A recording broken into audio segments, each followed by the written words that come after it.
गीता अध्याय 15 के श्लोक 16-17 में 3 प्रभु बताए हैं।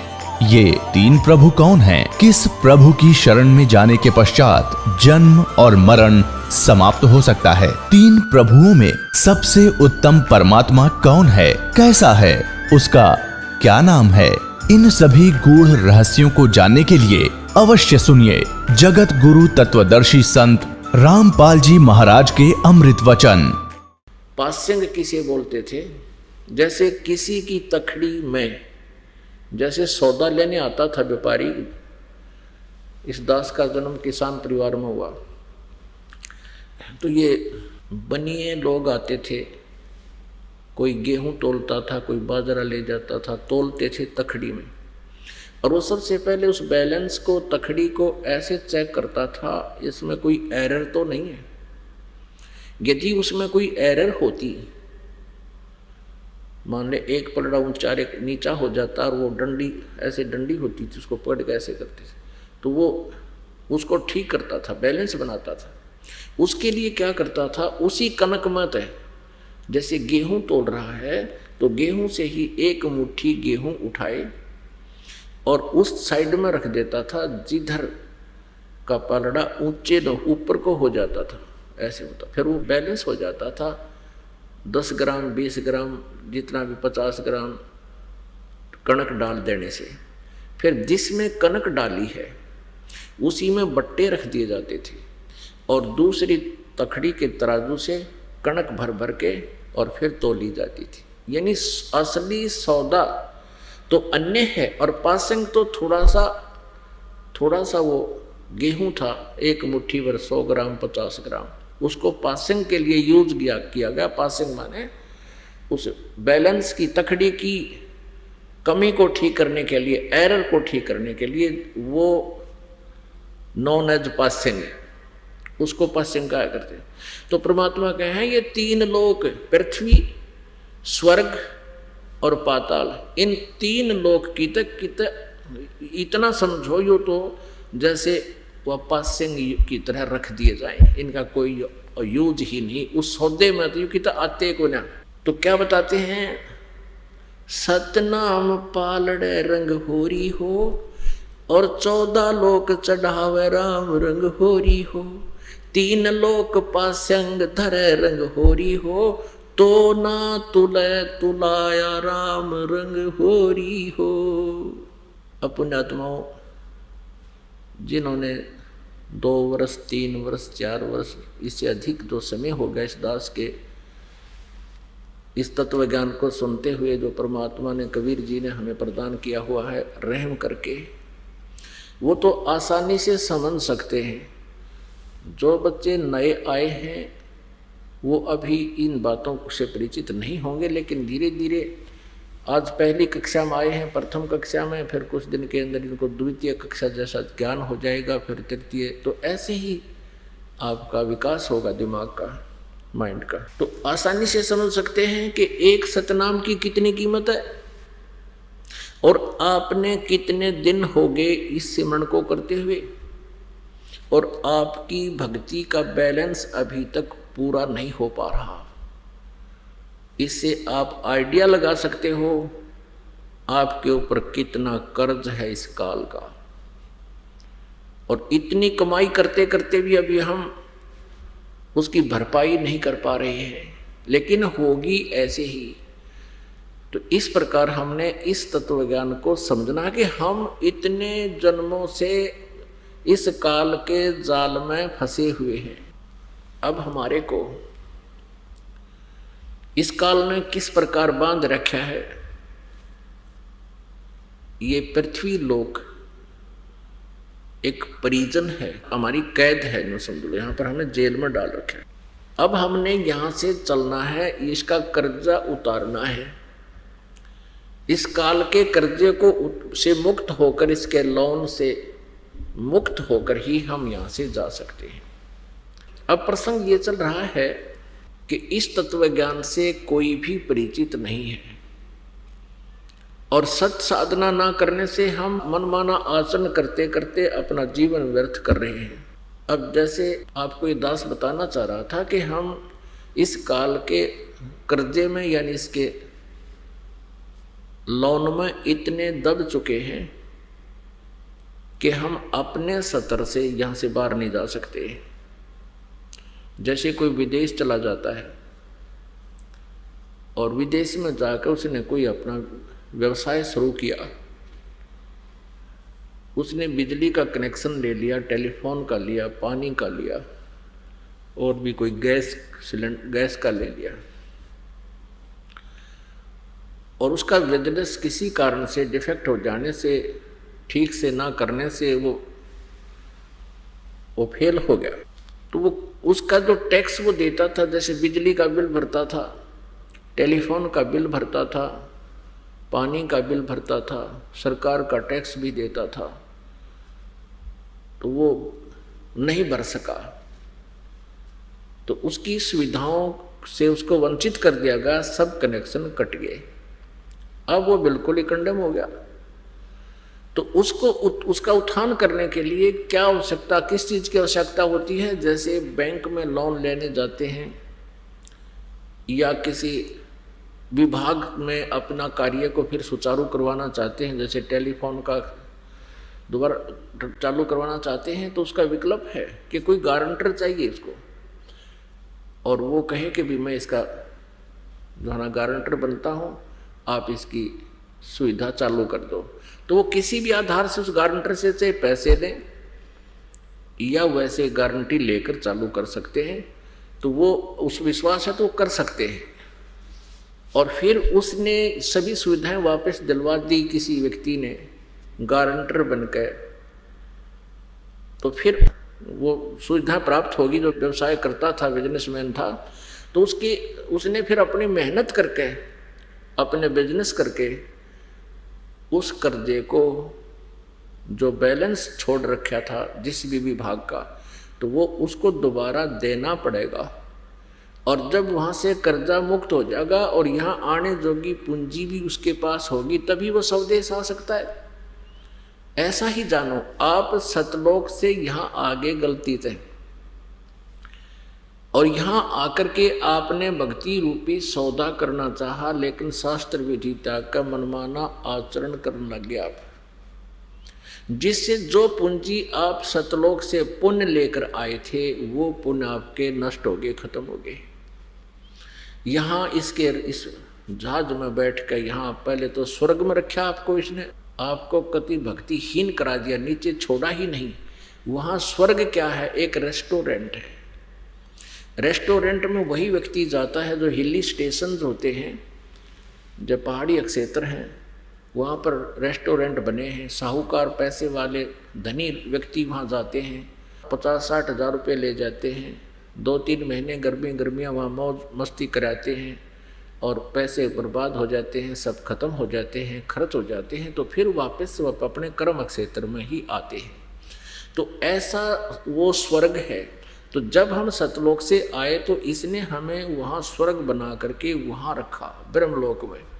ब्रह्मलोक से जब हमारे पुण्य कक्षीण हो गए तो फिर एक मिनी स्वर्ग बना रखा, स्वर्ग कॉमन स्वर्ग, उसमें पटक दिए। फिर रहे कहीं वहाँ हमारा झाड़ा ले लिया, हमारा पुण्य खत्म करवा दिए, फिर इसने पृथ्वी लोक पर पटक दिए कि ये पृथ्वी रही, इसने बाओ समारो, बो और खाओ, मरो और जियो, बिरान माटी करवा दी। और यहाँ फिर हमारे को उस सत साधना से अपरिचित करा दिया इसने कि जिससे हमारे शुभ संस्कार बनने थे। जब हम सतलोक से चले थे, हमने गलती कर दी थी, उस दयालु परमात्मा ने हमें सारनाम बताया था और ये सतनाम भी बताया था कि तुम मर तो गए, जा तो रहे हो, लेकिन इस मंत्र को याद रखना। इस मंत्र की कमाई तुम करते रहोगे तो मैं तुम्हें आकर के वापस ले आऊँगा, तुम निर्धन नहीं होगे।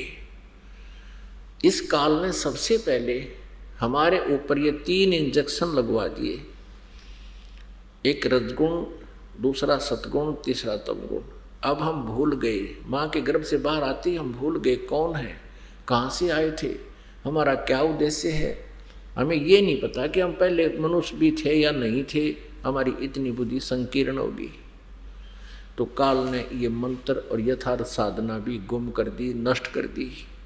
परमेश्वर ने फिर दया करी हमारे ऊपर इस काल के अंतःकरण में। काल कौन है? ये ब्रह्म है, सरपुरुष है, 21 ब्रह्मांड का ये प्रभु स्वामी है, 21 ब्रह्मांड का राम है, ये ब्रह्मा विष्णु महेश जी का पिता है।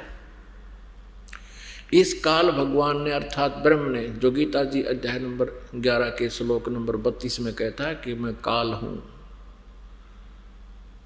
ये श्री कृष्ण में प्रवेश करके ये काल अर्थात ब्रह्म बोल रहा था गीता जी को। श्री कृष्ण जी ने गीता का ज्ञान नहीं बोला, यानी इस बॉडी भगवान श्री कृष्ण की ही बोल रहा था, वो उसके अंदर प्रयोग कर रहा था। ये तो शरीर ऐसे यंत्र है जिसमें जैसी कैसेट डाल दी उस टेप में वो वैसा ही बोलेगा, जैसी भी चिप किसी में डाल दी आपने वही तो बोलेगा वो मोबाइल। ऐसा जानो ये शरीर एक मोबाइल या टेप समझो, यंत्र है। इसका कृष्ण जी के इस मोबाइल का प्रयोग कर लिया इस काल भगवान अर्थात ब्रह्म ने, 21 ब्रह्मांड के स्वामी ने, श्री ब्रह्मा विष्णु महेश के पिता ने। इस काल के अंतःकरण में परमेश्वर ने ये सूक्ष्म वेद सहित ये चारों वेद भी डाल दिए। समय आने पर अपने आप ऑटोमेटिकली इसके शरीर के अंदर से श्वासों के माध्यम से बाहर आए और इन्होंने ये पांचों वेद ऐसे प्रकट हो गए। अपने आत्माओं, आज से अगर 10, 20, 50, 100 वर्ष पहले हम ये ज्ञान देते थे, परमात्मा देते रहे हैं, तो कोई स्वीकार करने को तैयार नहीं था कि कैसे तो अंतःकरण में फीड कर दिए काल के परमात्मा 16 शंख कोश की दूरी पर काल यहाँ बैठा है, उसके अंतःकरण में कैसे भेज दिए उसने पांचों वेद।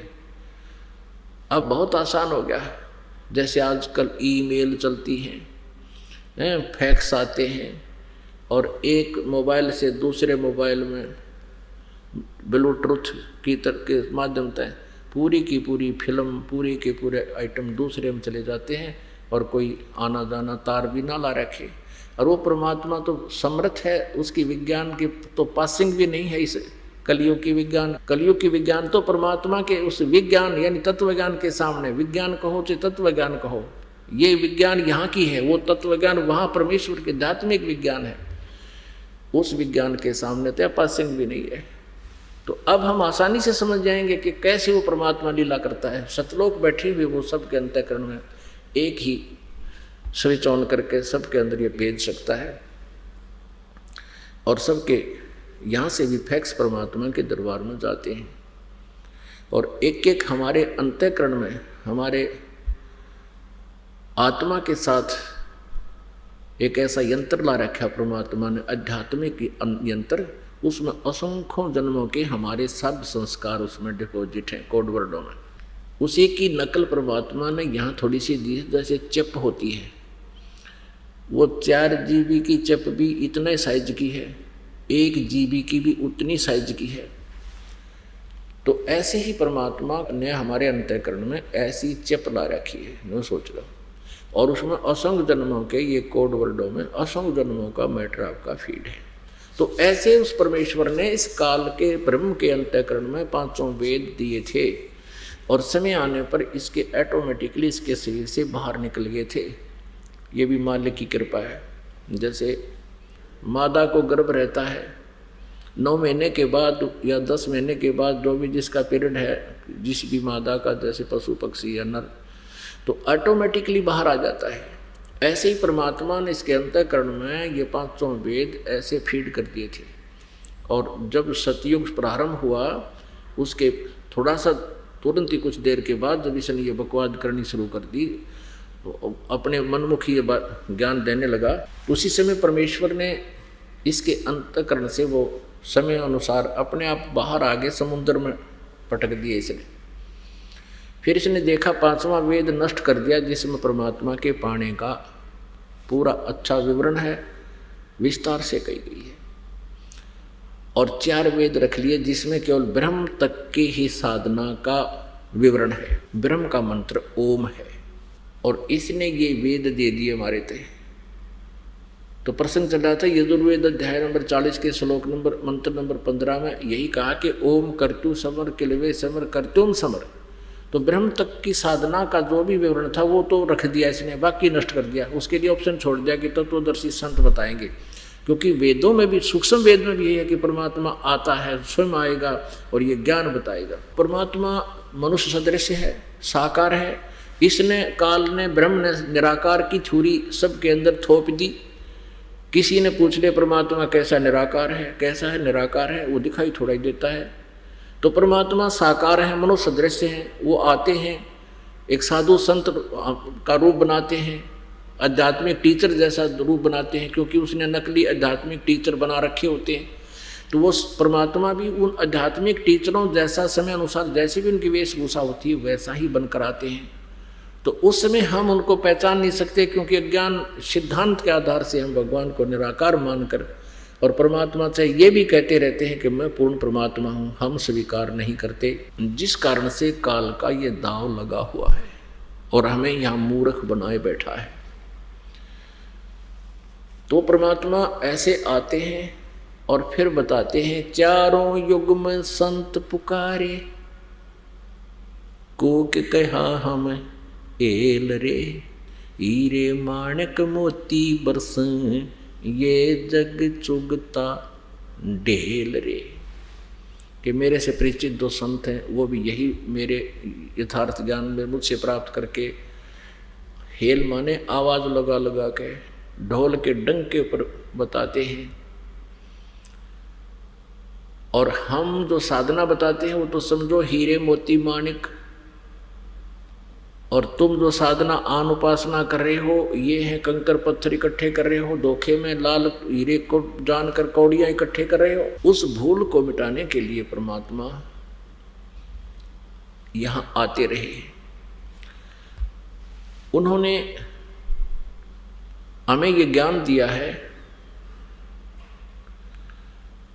कि तुम कौन हो, कहां से आए हो। अब प्रसंग चल रहा है कि तुम यहाँ कर्जवान होगे और काल ने आपका जो धन था जो सतलोक से आप लेकर आए थे, आप पूर्ण रूप से आध्यात्मिक भक्ति से भरे हुए थे, आपके पास आध्यात्मिक धन बहुत घना था, और जितना तुम लेकर आए थे इतने ही आध्यात्मिक भक्ति के धनी तो आप जी बन जाओगे, तब सतलोक जा सकोगे। और उस भक्ति की शक्ति से ही आप वहां जाओगे। जो सत साधना आप करोगे, आप जी को ये आपका धन भी ये जुड़ेगा और काल का कर्जा भी उतरेगा। इसका लोन हमारे सिर पर हो गया, ये भी उतरेगा। और फिर जो शेष इतना बच जाएगा जितना हम लेकर आए थे, तब हम सतलोक जाएंगे। उसके लिए कितना परमात्मा ने दया बख्श दी, वो विधि बता दी जिससे आप धनी आसानी से शीघ्र बन जाओगे।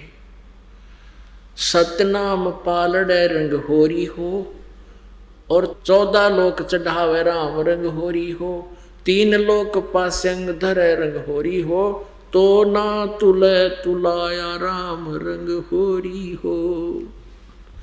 एक सांस का मंत्र सतनाम विधिवत सच्ची लगनते और विनम्रता के साथ, विशेष कसक के साथ, यानी ये सारी मर्यादाओं से जो करते हो इससे बहुत लाभ होता है। तो कितनी कीमत होगी एक के सांस की, और आप कितने कर्जवान हो जो अभी तक भी आप ऊपर को नहीं उठ पा रहे हो। तो आखिरी सांस तक आप जी ने ये साधना करते ही रहना होगा। राम नाम रटते रहो, राम नाम रटते रहो, जब तक घट में प्राणे, कभू तो दीन दयाल के भनक पड़ेगी कान। आखिरी सांस तक है। और फिर आप सुनेगा मालिक आपकी कदे तो सुनाई होगी उसके दरबार में कभू तो ऐसे ही यजुर्वेद में कहा कि ओम कर्तु समर किलवे समर और कर्तुम समर भस्मांतम शरीरम। जब तेरा शरीर छूटकर अमृतम, जितना उस ओम के नाम से जितना भी अमृतो तुझे प्राप्त हो सकता है वो भी इस तरीके से होगा कि तेरा शरीर नष्ट होने तक, भस्म होने तक इस ओम नाम का जाप करते हैं। अब फिर उसने ऑप्शन छोड़ रखा कि उस पूर्ण परमात्मा के सच्चिदानंद घनब्रह्म के पाने का मार्ग तो तत्वदर्शी संत बताएगा।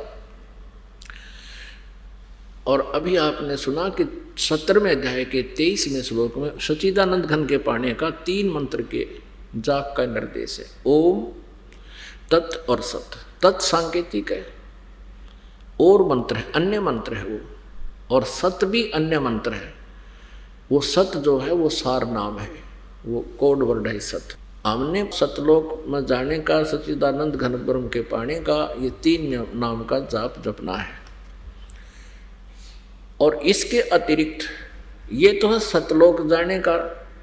सतलोक में यानी यहाँ से चलकर ब्रह्मलोक जाएंगे, ब्रह्मलोक में अपना हिसाब करा के त्रिकुटी पर, ब्रह्मलोक से पहले त्रिकुटी पर, उसके बाद फिर हम इस अक्षर पुरुष के 7 संग ब्रह्मांडों को पार करके जाएंगे, उसका टैक्स देना है। वो तत्मंत्र जो सांकेतिक, उसका अकाउंट वहाँ दे देंगे। और सतमंत्र जिसको सारनाम बोलते हैं, ये भक्ति की शक्ति हमें सतलोक लेकर जाएगी। उससे पहले हमने जैसे त्रिकुटी क्या है, त्रिकुटी एक इंटरनेशनल एयरपोर्ट समझ लो, अंतर्राष्ट्रीय हवाई अड्डा, जहाँ से दूसरे देशों को भी जो जहाँ जाना चाहता है वहाँ जा सकता है, वहाँ से फ्लाइट होती है। तो वहाँ त्रिकुटी तक पहुँचने से पहले हमने क्या क्या क्रियाएं करनी है, यानी इंटरनेशनल एयरपोर्ट पर हम उसी समय तो जाएंगे, लाभ होगा जब हमारे आगे का टिकट हो, पासपोर्ट बन गया हो, जाने की आज्ञा मिल गई उस देश से, हम अपने स्वदेश जाना चाहते हैं और जिस देश में रह रहे हैं उससे हमें जाने की आज्ञा, अनुमति मिल चुकी हो, तभी हम जा सकते हैं। तो उससे पहले हमने क्या करना होता है कि जैसे नो ड्यू सर्टिफिकेट लेना होता है, NOC बोलते हैं उसको। तो उसके लिए जैसे बिजनेस खोल रखा है तो हमें सब स्टेट लेवल से, प्रत्येक विभाग से, जैसे हम बिजनेस कर रहे थे तो किसी बैंक लोन ना होना चाहिए, कोई केस पेंडिंग ना होना चाहिए, तो ये सारी नो ड्यू सर्टिफिकेट लेनी है। तो हम यहाँ काल के लोक में रह रहे हैं और इस शरीर को पिंड बोलते हैं, पिंड संत लैंग्वेज में पिंड, और अंड कहते हैं ब्रह्मांड को। ब्रह्मांड कहो तो अंड कहो, क्योंकि ब्रह्मांड की जो शेप है, इसकी आकृति है एक अंडे जैसी है, इलिपिकल है, ये चारों तरफ से अंडे की तरह है ऐसे। तो इस ब्रह्मांड को अंड भी कहते हैं, अंडा, और इस शरीर को पिंड भी बोलते हैं। तो जो ब्रह्मांड के अंदर जो भी व्यवस्था है वो इस पिंड के अंदर भी है। अब इस शरीर को, पिंड को समझो एक टेलीविजन है और ब्रह्मांड समझो एक पूरा अक्षेत्र है। अब जैसे किसी टीवी चैनल पे कोई भी कार्यक्रम आप देख रहे हो, आपने उसको प्राप्त कर रखा, चैनल आपका ऑन है, वो चालू है, अब टैक्स वैक्स भर रखा आपने, उसका ले रखा कनेक्शन। तो जो चैनल आपका चल पड़ा, वो उस चैनल में क्या कार्यक्रम हो रहा, वो चैनल तो कहीं और है और वो वहाँ से देखकर कहीं और घट रही घटनाओं को आपके टीवी तक पहुँचा रहा है। आप उसको चैनल के माध्यम से जो देख रहे हो वहाँ पर उस टीवी में, वो वास्तव में कहीं और है। तो ऐसे ही इस ब्रह्मांड में जहाँ भी श्री ब्रह्मा जी, श्री विष्णु जी, श्री शिव जी, श्री देवी जी और श्री गणेश जी और जितने भी यहाँ के जो मुखिया हैं, ये ब्रह्म है, ये जहाँ भी इनकी राजधानियाँ हैं, शिवपुरी है, विष्णु जी का लोक है, ब्रह्मा जी का लोक है, स्वर्ग लोक है, और ऊपर जो जितना ब्रह्म लोक है और काल का अपना लोक है, उन सब की जो भी कार्यक्रम जिस भी जहाँ जिसका हो रहा है, उनका एक एक चैनल है हमारे शरीर में, जिनको कमल बोलते हैं। मूल कमल गणेश जी का चैनल है, और किसी की साधना से एक मंत्र है इसका जो आपको दिया जाता है, उसका खुल जाता है, वो चालू हो जाता है वो चैनल। अगर आपने अभ्यास किया उसमें जाने का, देखने का, तो आप जी उस चैनल में यानी मूल कमल में श्री गणेश जी के उस लोक में स्थान पर जहाँ पर ये वहाँ का मुखिया है, उस गणेश जी के अधिकार क्षेत्र में जितना भी क्षेत्र है वहाँ जो कुछ भी इसकी जुरिडिक्शन में हो रहा है आप वहाँ देख सकते हो इस बॉडी में, पिंड में। तो इसी प्रकार मूल कमल में गणेश जी, उससे ऊपर जैसे हमारी ये रीढ़ की हड्डी है, बैकबोन जिसको बोलते हैं, शरीर में पीछे का बैकबोन का है रीढ़ की हड्डी, इसके अंदर की तरफ बिल्कुल प्लेन सा एक प्लेन वो है, जैसे छिपकली हुआ कर, छिपकली के नीचे का आपने ऐसा देखो, ऐसा रीढ़ की हड्डी के ऊपर जो मांस है उसके ऊपर के ये ऐसे कमल बने हुए हैं। मूल कमल, मूल चक्कर, मूलाधार चक्कर भी बोलते हैं उसको। फिर स्वाधिष्ठान चक्कर यानी स्वाद चक्कर कहते हैं, इसमें ब्रह्मा और सावित्री जी का निवास है, वो चैनल है उसका। और फिर नाभि कमल बोलते हैं, विष्णु जी और लक्ष्मी जी का चैनल है। हृदय कमल है जो शिव जी और पार्वती जी का चैनल है, कमल है, चक्र है। और एक कंठ कमल है, ये बैक साइड में, जहाँ ये बैकबोन रीढ़ की हड्डी यहाँ का थोड़ी एकदम झुक जाती है, इसके झुकने से पहले नीचे की तरफ अंदर, यहाँ तो वैसे बताना पड़ता है, इसके बैक, इसके सामने बिल्कुल बैक में रीढ़ की हड्डी के अंदर की तरफ ये श्री देवी जी दुर्गा जी का कमल है। अब जैसे ये कुछ संत हैं, कुछ पंथ हैं नकली, सतलोक की गुणगान करते हैं, इनको कह का पता नहीं, राधा स्वामी पंथ, धन धन सतगुरु पंथ और ये हंसादेसर पंथ, ये सब भगवान को निराकार बताते हैं। और साथ में एक गोपोड़ और पेले हैं कि हम तो सीधे त्रिकुटी में पहुंच जाते हैं, हमारे तो सीधा त्रिकुटी से प्रारंभ होता है हमारा तो भक्ति मार्ग, हमने नीचे का कोई लेना देना नहीं। इनकी अकल गाम जारी है को पूछनिया ने। अब त्रिकुटी तो इंटरनेशनल एयरपोर्ट है, वहाँ जाने से पहले हमने इन सभी जितने भी इसके नीचे नीचे ये अधिकारी हैं, प्रभु हैं, स्वामी हैं, इनसे नो ड्यू सर्टिफिकेट लेना पड़ेगा, तब हम त्रिकुटी पर जा पाएंगे। इनसे एनओसी लेनी पड़ेगी।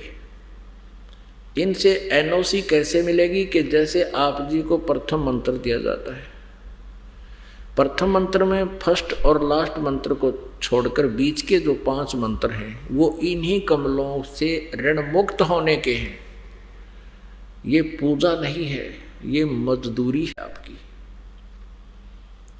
अब जैसे आपने बैंक से लोन ले रखा है तो आपकी मजदूरी करके उसका लोन दो, सहर्ष दो, उनसे प्यार से दो, तो आप ऋण मुक्त हो जाओगे। नहीं दोगे तो वो कर्जा आपके ऊपर खड़ा रहेगा।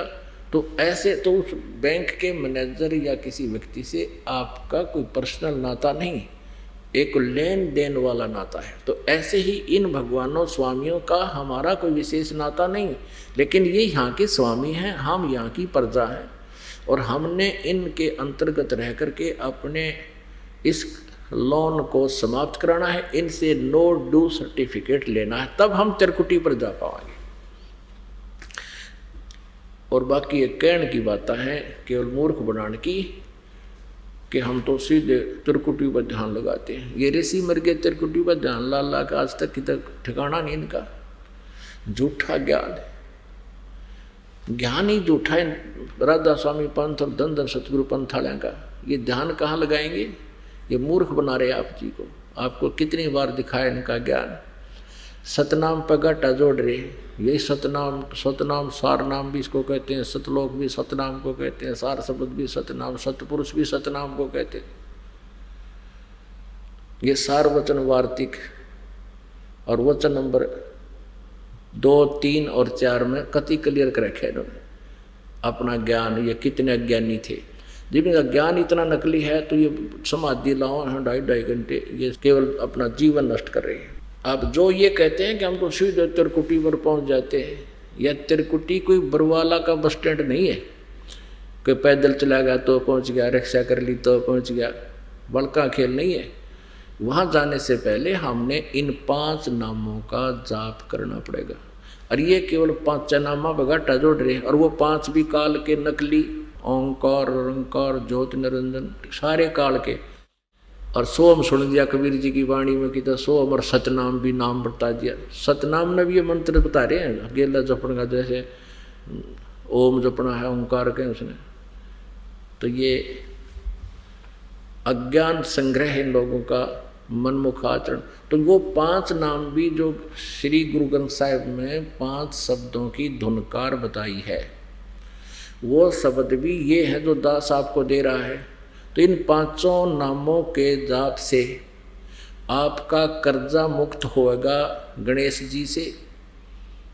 जब आप यहाँ से चलोगे, आपका किया हुआ ये भक्ति मार्ग साधना ऑटोमेटिक इनके दरबार में डिपॉजिट पाओगी। और ये देवता हैं, और देवता यहाँ के कलर का कैसे कोई ना कूड़े के में उड़ा कर बैठ जाएंगे। जो आपका जो का त्यों पाओगा एज इट इज रखा पाओगा। और जिसका कर्जा मुक्त हो गया, जब भी आप शरीर छोड़कर चलोगे, आप एकदम मूल कमल में जाओगे। इन औरों की तरह नहीं मरोगे जो 93 होगा मरे हैं और चेत हो जाए, बुरा हाल हो जाता। नहीं, आपको ऐसा होगा जैसे सोपन हो गया, और मूल कमल में जाओगे, तुरंत आपको नो ड्यू सर्टिफिकेट वहाँ पास वहाँ पर मिलेगा आपको ऑटोमेटिक।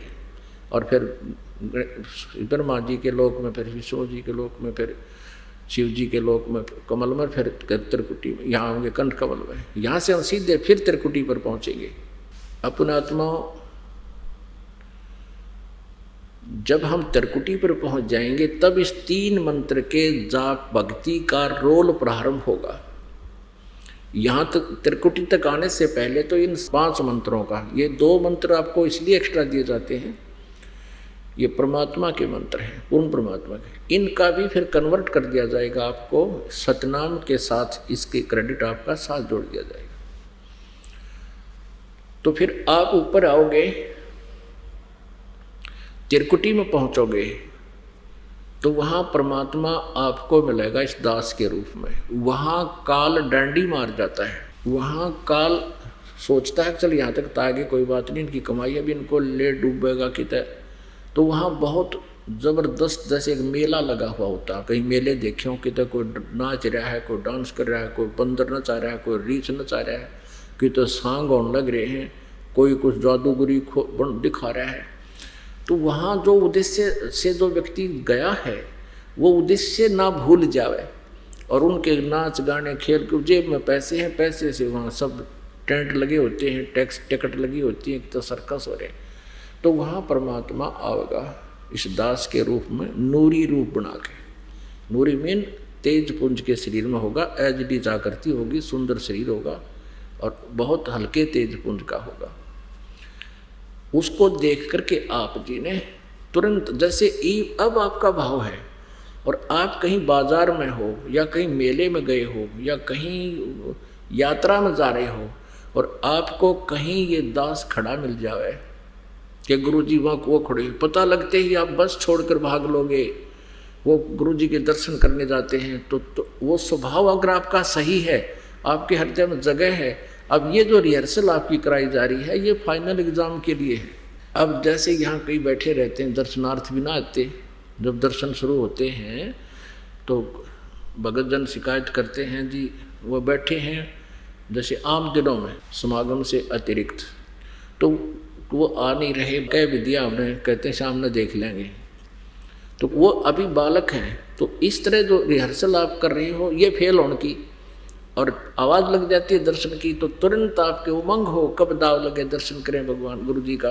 तो इस तरह की जो आपके अंदर तड़फ है, जैसे गुरुजन बाहर आते हैं अपने स्थान से तो श्रद्धालु और अन्य भी ऐसे ही करते हैं, गुरुजी आगे ऐसे देखते हैं, क्योंकि रिहर्सल बराबर है। वो नकली भी ये सांग जोड़ रहे हैं और असली भी ऐसा ही होता है।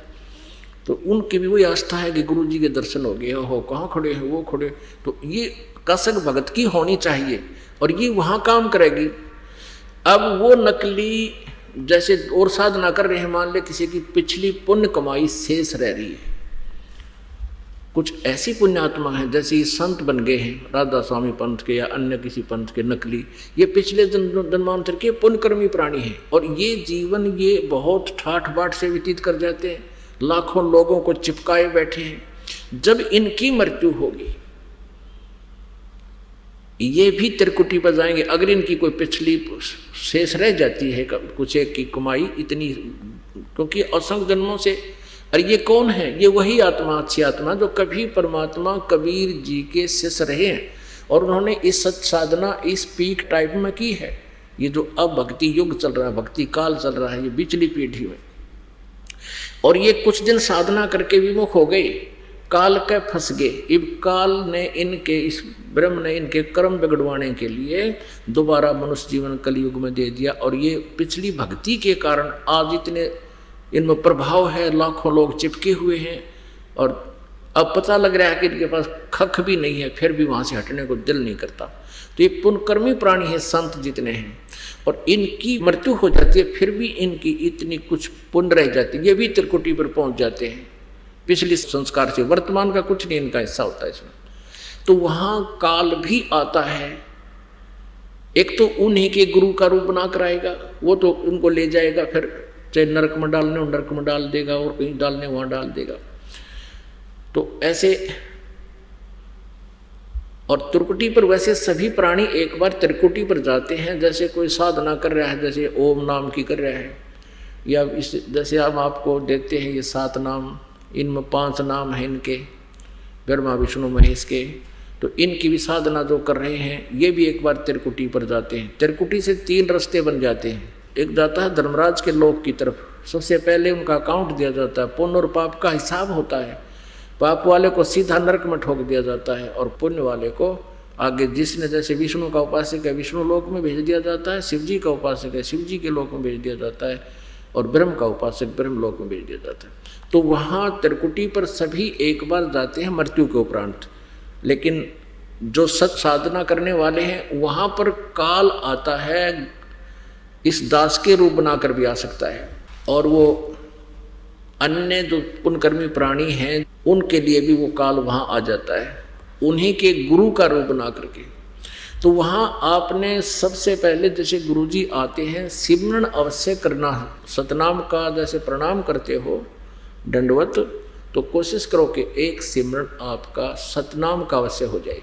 करने और उठने के बीच में या प्रथम मंत्र किसी को प्राप्त है वो अवश्य हो जाना चाहिए, यानी लेटते समय उठकर खड़ा होकर भी करते रहो जब तक दर्शन कर रहे हो।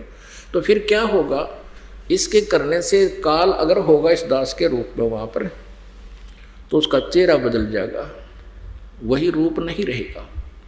जैसे कि इंद्रमती नाम की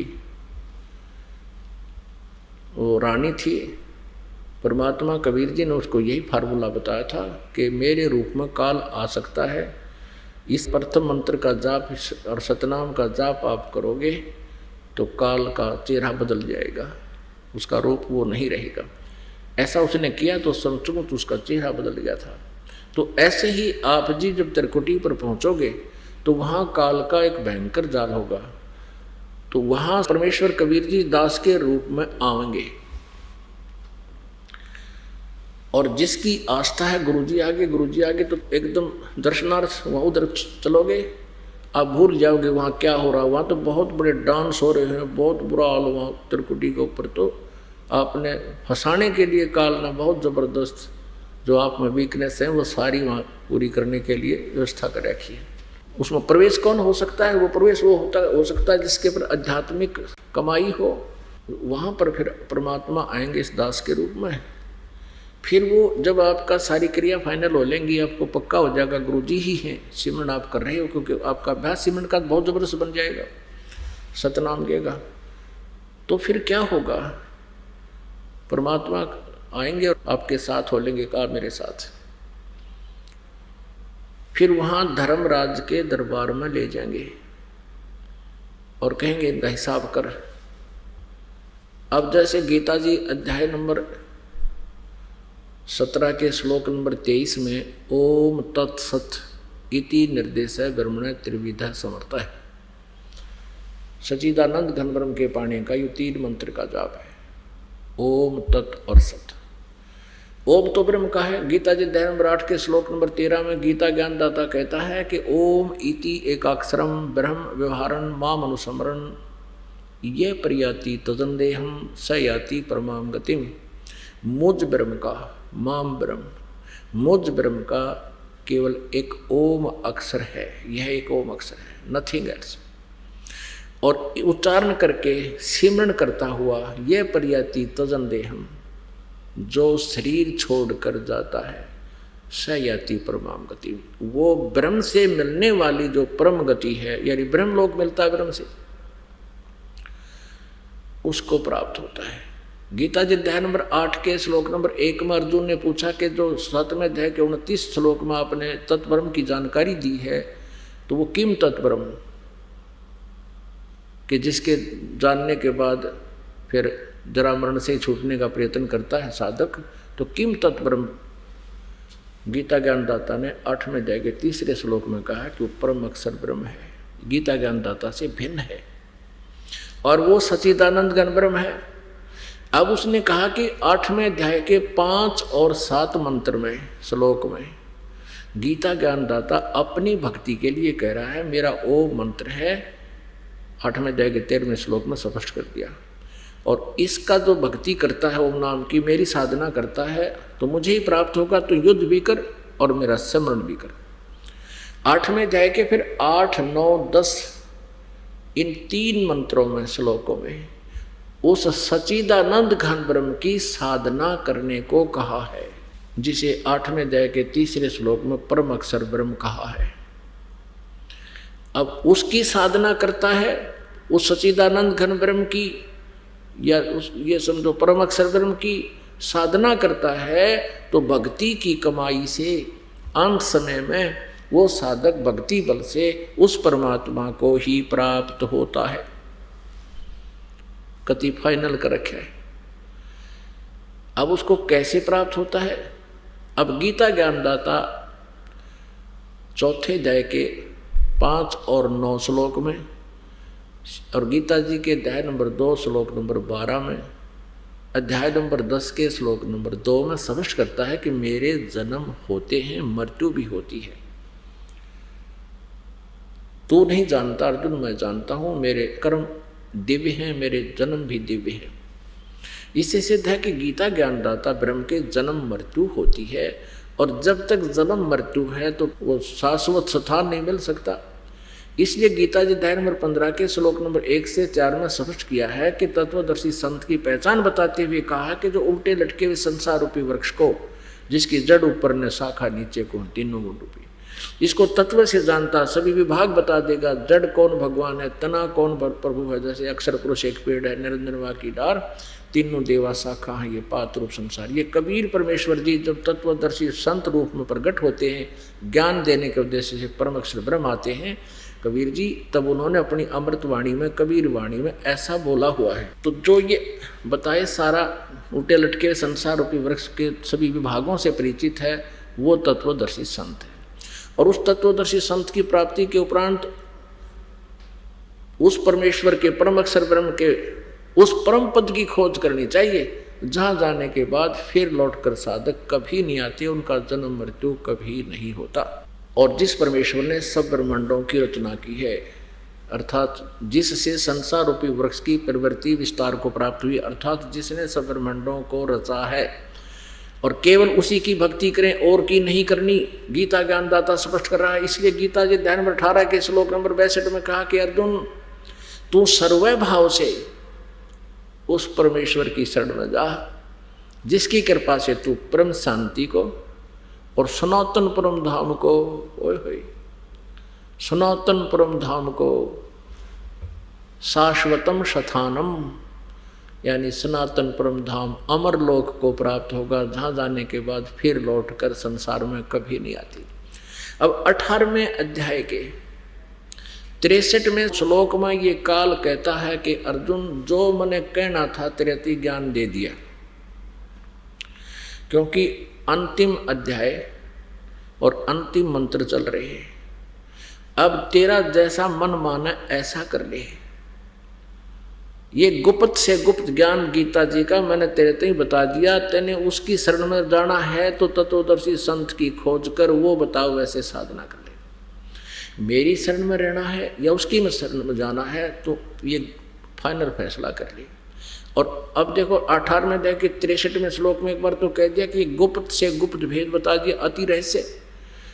फिर 64वें श्लोक में 18वें अध्याय के में गीता ज्ञानदाता कहता है एक और गुप्त से भी गुप्त भेद बता दूं, क्योंकि तू मेरा बहुत निकट है, प्रिय है। एक और बताता हूं कि ये परमात्मा, वह परमात्मा, वो तत्व ब्रह्म 18वें अध्याय के 62वें श्लोक में जिसके बारे में कहा है और 8वें अध्याय के 3रे श्लोक में जिसके बारे में कहा है, वो मेरा भी इष्ट देव है। इन्होंने अनुवाद गलत कर रखा है, आप आसानी से कर सकते हैं। थोड़ा सा 2-3 मंत्र आपको दिखाने पड़ेंगे श्रीमद् भगवत गीता जी के। ये देखिएगा, श्रीमद् भगवत गीता जयदयाल गोविंद का इसके अनुवादक है।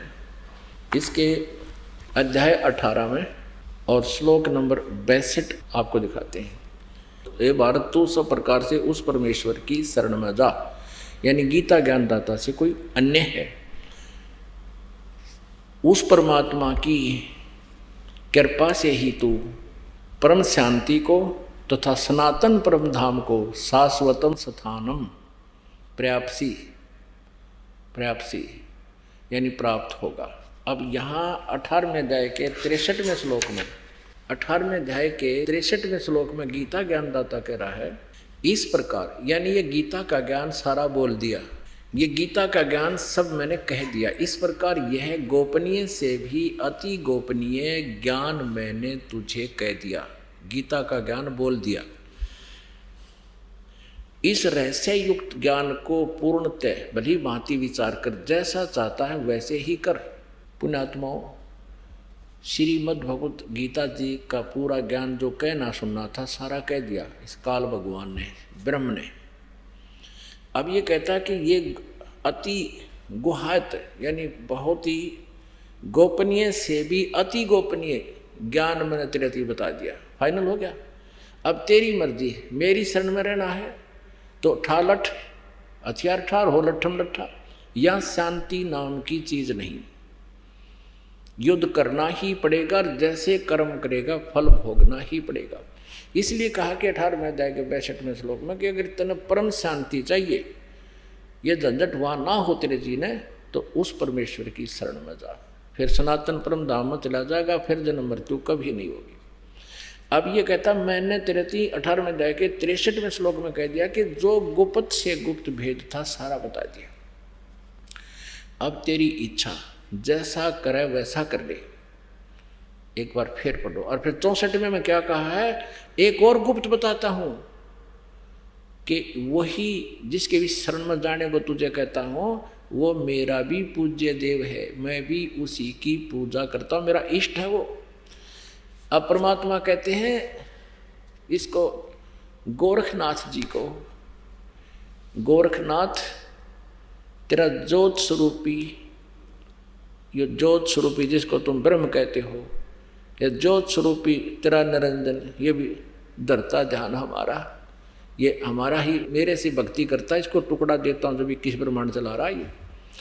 अब यहाँ भी ये स्पष्ट कर रहा है कि मेरा भी इष्ट देव वही है। अज्ञानता से इन्होंने अनुवाद गलत कर रखा है, अनुवाद करता हूँ, और सभी ने ऐसा कर रखा है। देखिएगा 18वें अध्याय का अब 63, 64, 65, 66 निर्णय देंगे।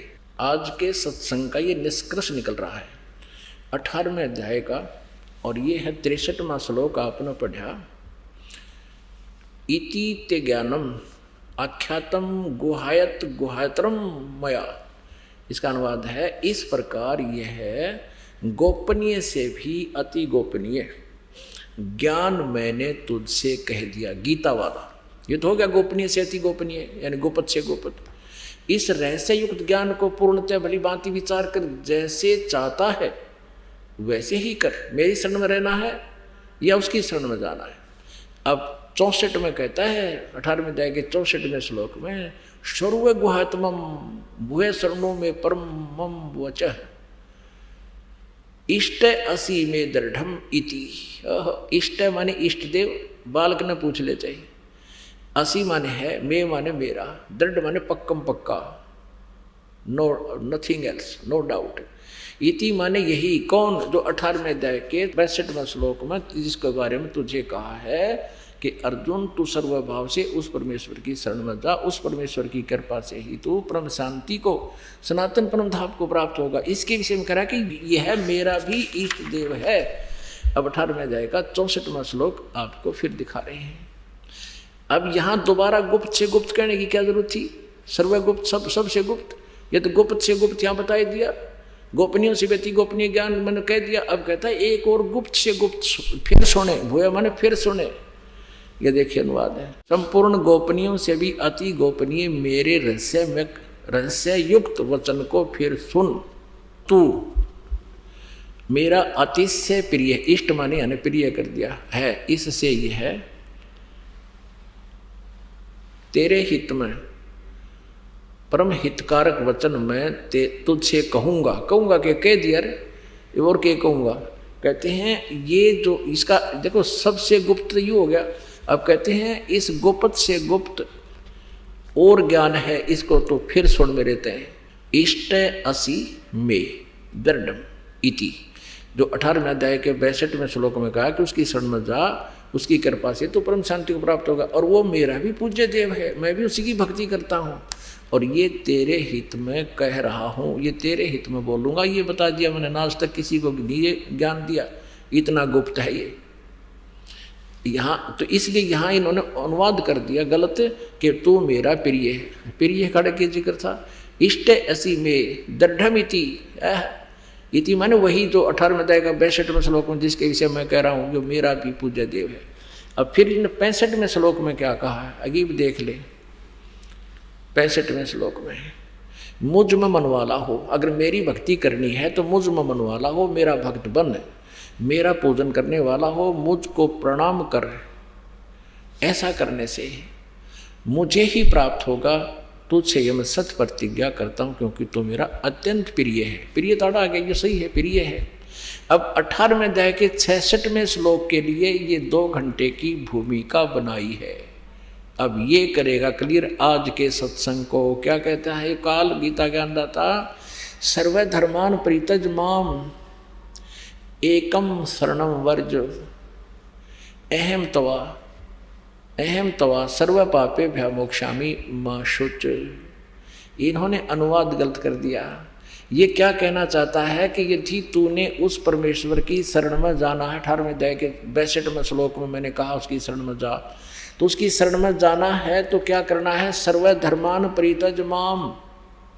माम माने मेरे सतर की जितने भी ओम नाम की जो पूजाएं हैं, आध्यात्मिक जो अनुष्ठान हैं, यज्ञ आदि की हैं, सर्वधर्मान सभी धार्मिक पूजाओं को, मेरे सतर की जो धार्मिक क्रियाएं हैं, पूजा है, भक्ति है, वो मुझे दे दे। परित्यज माम, मुझको छोड़ दे।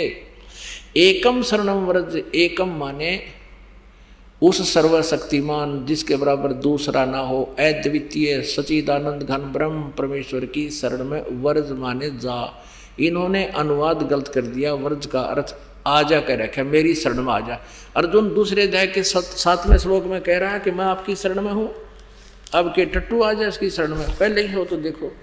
अब दूसरे अध्याय का 7वां श्लोक देखो, श्रीमद् भगवत गीता अध्याय नंबर 2 का और श्लोक नंबर 7 यहाँ पर देखो। ये 7वां श्लोक है। कायरता रूप दोष से उपहत हुए स्वभाव वाला तथा धर्म के विषय में मोहित हुआ मैं आपसे पूछता हूँ। अर्जुन करे, जो साधन निश्चित कल्याणकारक हो वह मेरे लिए कहिए, क्योंकि मैं आपका शिष्य हूँ, इसलिए आपके शरण हुए मुझको शिक्षा दीजिए।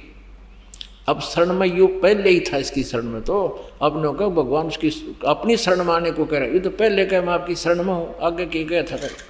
ये देखिए 18वें अध्याय का अब 66वां श्लोक हम फिर देखेंगे। श्रीमद् भगवत गीता अध्याय नंबर 18 का श्लोक नंबर 66। सर्वधर्मान परित्यज माम, मेरे सतर की सभी धार्मिक पूजाओं को मुझ में त्याग कह। एकम शरणम व्रज, उस सर्वशक्ति जिसके बराबर दूसरा ना हो, सच्चिदानंद घन ब्रह्म अद्वितीय सर्वशक्तिमान परमात्मा की शरण में व्रज माने जा।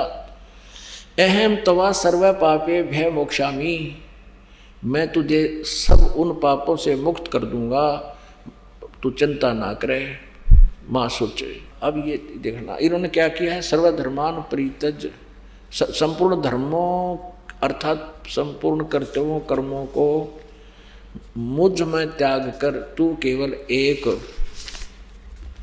अब देखो, मुझ सर्वशक्तिमान सर्वधार परमेश्वर की शरण में वर्द माने आ जा। तेरे की अज्ञानी वृंद थे ये सभी जो अनुवाद कर रहे हैं, गलत कर रहे हैं सभी, आज तक जिन्होंने अनुवाद किया सब ऐसा ही अड़ंगा कर रखा है। अब गीता ज्ञानदाता कहता मैं तुझे संपूर्ण पापों से मुक्त कर दूंगा, तू शोक मत कर। आज के सत्संग का निष्कर्ष ये है पुण्यात्माओं, अब जो 3 मंत्र का जाप हम करते हैं, अब यहाँ तक तो आपको बता दिया, ब्रह्मा विष्णु महेश की जो साधना हम करते रहे, इनका कर्जा उतर गया, इन्होंने NOC दे दी, हम त्रिकुटी पा गए। त्रिकुटी पर वहाँ 3 रास्ते हो जाते हैं और मृत्यु के उपरांत सभी प्राणी त्रिकुटी पर ही जाते हैं। वो जो जिस भी इष्ट की, जैसे ब्रह्मा विष्णु महेश की पूजा करने वाले पहले धर्मराज के दरबार में जाना होता है, यहाँ का न्यायाधीश, वो फिर उनका निर्णय करता है किसके पुण्य हैं किसके पाप हैं, कहाँ की इसका पासपोर्ट है, कौन सी देव की पूजा किए हुए। धर्मराज के दरबार में जाने से पहले परमात्मा इस दास के रूप में आपके समक्ष आ जाएगा और आपको गुरुजी दिखेंगे, जैसा भाव आपका ऐसे ही आप पीछे पीछे बोलोगे, गुरुजी कहाँ जा रहे हैं कहाँ जा रहे हैं, यानी ज़्यादा अधिक भी हो सकते हैं उस दिन, एकाध भी हो सकता, तो सारे साथ साथ आप गुरुजी के साथ हो लोगे, प्रणाम करोगे, आशीर्वाद लोगे और फिर कहाँ जाना भी, चलो आपका पासपोर्ट बनवाते हैं। तो धर्मराज के दरबार में जाएंगे और वहाँ आपका ओम नाम के जाप की जो कमाई होगी, साधना है, वो इस धर्मराज को यानी काल को ब्रह्म को दे देंगे, या इसकी पूजा है इसको छोड़ देंगे, फिर ये हमें सभी पापों से मुक्त कर देगा। जो गधे कुत्ते बनाकर हमें तंग करता था ये नहीं करेगा, क्योंकि इसकी सारा अकाउंट क्लियर हो जाएगा और पाप नाश परमात्मा कर देगा। परमात्मा की भक्ति में हमारे पापों का नाश करने की पावर है इस मंत्र में।